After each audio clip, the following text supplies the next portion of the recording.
Hello, true believers. I am back with a comic book review. I'll be looking at Banner from Brent's collection. This is a very interesting comic book for a lot of reasons, but this is a very interesting review because it's the first one I've done since COVID started. Brent used to give me these comics to review all the time, and after COVID started, him and I agreed we were going to do what everybody else did and socially distance. And it wasn't until very, very recently, actually, as the time of this recording, this will be tomorrow, that I actually reunited with this guy and gave him back this comic book. And maybe I got some more in the process, but kind of exciting. I've been holding on to this in my home for about 13 months. And I finally got around to reading it. The question that I'm going to answer for you guys is it worth it? So stay tuned and let's find out.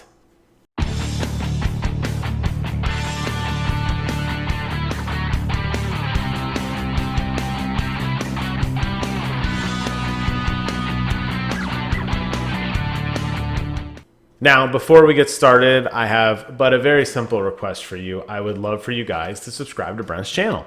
Guy's been doing some really, really good stuff lately. You can catch me on there doing DC animated classics. He just posted a rant on the new MODOK animated film, among other things. So do yourself a favor and subscribe and check that out. My job today is to talk to you guys about Banner. Now, Banner was by Brian Azzarello and Richard Corbin. And this is a trade that includes the first four episodes of this. If there were more, I don't know. I hope not. It was called Startling Stories, Banner, and this was number 1 through 4 as a trade. It came out in November of 2001.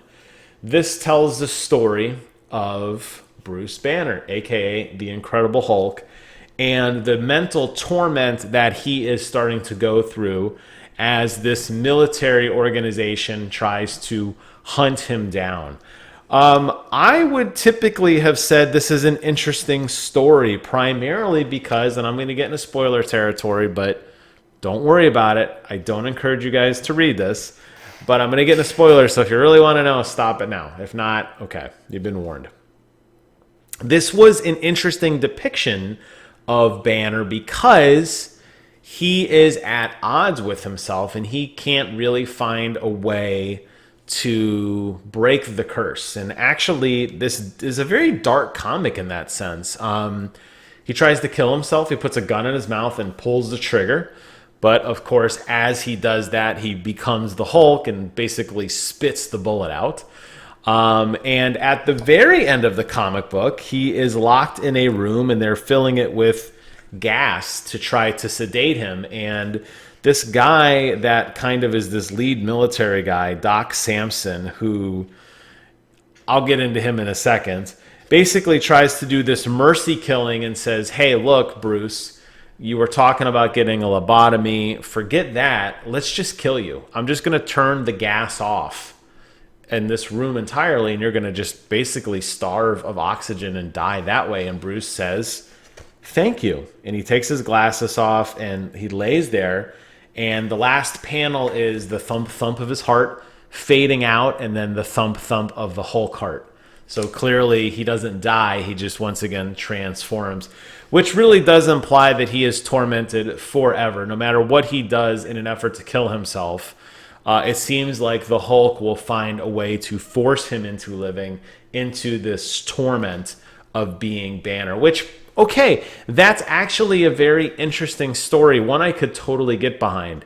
I can't get behind the art. The art is horrendous. Now, if it was done in a manner in which it was trying to tell something, if it was drawn in a very specific style, maybe. I looked online. I'm going to scan a few pages here as I'm talking to you guys to remind myself just how bad this is. If it was done in a very specific way, I couldn't find it. If it was trying to be a parody or something, Hulk's proportions are atrocious. Some of the art in here, particularly with this Doc Samson character, just does not look good. I'm going to show you, and I know I hate doing this because it doesn't always come out well. Look at Hulk's face. It's completely flat. Now, I'm learning how to draw. I have been trying to draw now for a little over a year. That's been my big COVID hobby. I have a big sketchbook. I draw once or twice a day. I am not an artist, but I'm also not making comic books. This looks to me like stuff that I would draw. Characters are very, very oddly proportioned. It seems like they're missing very basic facial features. Things like Bruce's eyes here, they're not even the same size or shape. They're not even parallel to each other. So you get this appearance that he looks mutated or like, something's wrong with him. And there's a lot of times too where characters have cross eyes, or they'll have weird angles on their face, and it just doesn't look good, and it just rips you out of the story. And it's like, I'm reading this and I'm like, this has got to be a joke. Like, this is a parody, right? This is a parody on art. This is a parody on Bruce. No, it's not. This is, as far as I can tell, people are like, this is the greatest story you've never read, and Goodreads gave it a very high rating. Look at this here. Look at these two talking. Here's Hulk, and then here's Doc Samson. Look at the proportions on his face. His chin sticks out. His chin sticks out well beyond his nose. It's horrible. It's a really bad comic. The art is atrocious. I think if the art was any other artist, and I don't know what happened here, I think if the art was any other artist, I would get behind the story and say, wow, this was actually a really interesting dark tale. It really does depict a man who is at his wit's end, and this Doc Samson seems like an interesting character. He's clearly has superhero powers because he gets beat up by Hulk and he's not just instantly eviscerated. But when you look at the as a whole, and I'm looking at these panels and I'm trying to flow in the story and I'm just picking apart everything about it, it's bad. Stylized art is one thing. Stylized art that looks very distinct, maybe not intentionally drawn. I'll give a perfect example, of course. My favorite comic book ever, The Dark Knight Returns by Frank Miller. Very stylized art, lots of squiggles, but it's consistent throughout, and it tells a very interesting art style and a very interesting story in the panel. This just looks like it was drawn by somebody who doesn't know how to draw. I do not recommend Banner. The story is interesting, but I just told you the story, so now you don't have to worry about it. Really bad. I'm curious when I talked to Brent if this was because he knew I was going to rag on it, or he really liked it, or he's like, oh, it wasn't that bad. This was pretty bad.